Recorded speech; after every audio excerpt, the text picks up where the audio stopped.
perform checking of flywheel and mounting flanges, spigot bearing.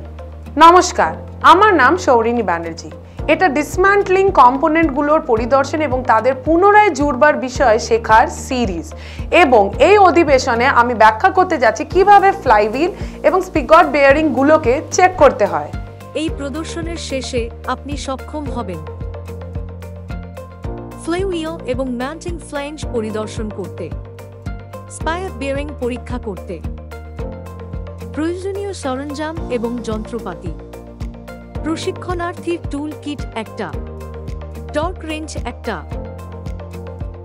Box spanner kit 2টো, bearing পুলার একটা, প্রয়োজনীয় সরঞ্জাম এবং খুচরো যন্ত্রাংশ, মাল্টি সিলিন্ডার ডিজেল ইঞ্জিন একটা, প্রয়োজনীয় উপকরণ, ট্রে একটা, সুতি কাপড়, কেরোসিন।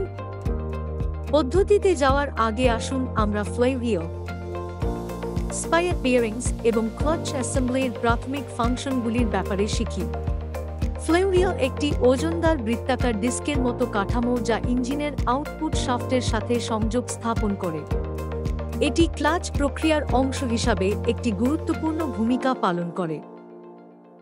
এর প্রাথমিক কাজ হল ট্রান্সমিশন সিস্টেমের মধ্যে একটি সুসংগত ঘূর্ণন গতি বজায় রাখার মাধ্যমে ইঞ্জিনের নিরবচ্ছিন্ন ক্রিয়াকলাপকে সহজতর করা। মূলত ফ্লাইহুইল একটি শক্তিশালী যান্ত্রিক যন্ত্র হিসাবে কাজ করে যা ঘূর্ণন গতিশক্তি সঞ্চয় করার জন্য এবং প্রয়োজন অনুসারে ট্রান্সমিশন সিস্টেমে সরবরাহ করার জন্য ডিজাইন করা হয়েছে, যার ফলে যানবাহনের মসৃণ কার্যকারিতা প্রচার করা হয়। এটি কার্যকরভাবে ট্রান্সমিশন সিস্টেমের মধ্যে গতির ওঠানামা হ্রাস বা দূর করে আরও স্থিতিশীল এবং নির্ভরযোগ্য কর্মক্ষমতা নিশ্চিত করে। অন্যদিকে একটি স্পিগট বিয়ারিং বা পাইলট বিয়ারিং হল একটি সিলিন্ডার বিয়ারিং যা ট্রান্সমিশন ইনপুট শাফটকে সমর্থন করে এবং ক্র্যাঙ্কশাফটের ভিতরে ফিট করে। এটি ইঞ্জিন ফ্লাইহুইল বা ক্র্যাঙ্কশাফট ফ্ল্যাঞ্জের কেন্দ্রে অবস্থিত। যখন আপনি ক্লাচ প্যাডেল টিপবেন তখন স্পিগট বিয়ারিং ক্র্যাঙ্কশাফট এবং ইনপুট শাফট বিভিন্ন গতিতে ঘূর্ণায়মান কম্পন শোষণ করে। বিয়ারিং বা বুশের কাজ হল গিয়ারবক্সের ইনপুট শাফটকে গাইড করা।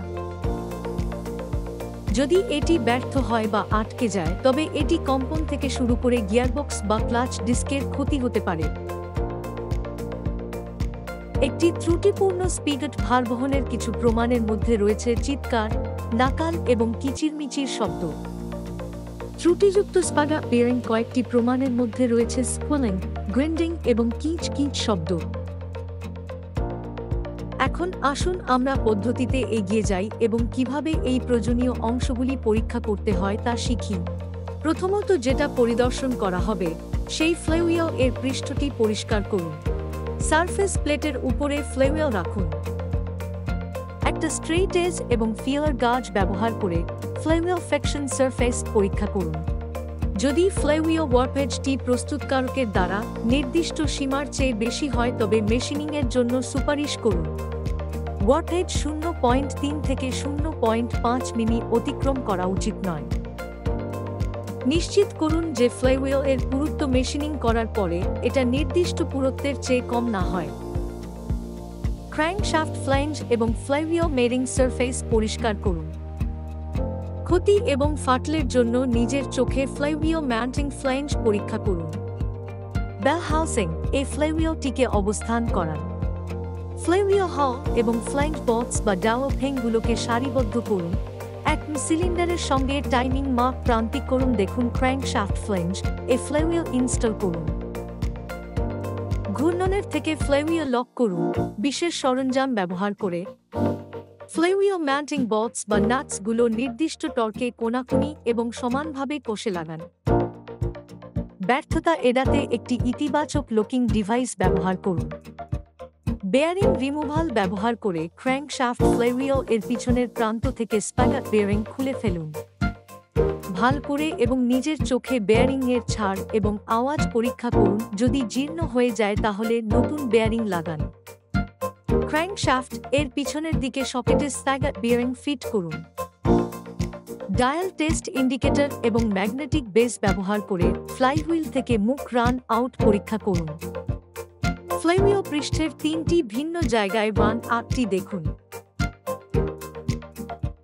যদি ফেস রান আউট নির্দিষ্ট সীমার চেয়ে বেশি হয় তাহলে মেশিনিংয়ের জন্য সুপারিশ করুন। নিশ্চিত করুন যে মেশিনিংয়ের পরে ফ্লাইহুইল এর বেধ নির্দিষ্ট বেধের চেয়ে যেন কম না হয়ে যায়। আমরা অনুশীলনীর শেষ প্রান্তে এসে পৌঁছেছি। সুতরাং আমরা ফ্লাইহুইল এবং মাউন্টিং ফ্ল্যাঞ্জ পরিদর্শন করতে শিখেছি। আমরা স্পিগট বেয়ারিং পরিদর্শন করতেও শিখেছি। আশা করি এই বিষয়ে আপনার একটা পরিষ্কার ধারণা হয়েছে। আপনার প্রশিক্ষকের সাহায্যে এই অনুশীলনটি করুন। ধন্যবাদ।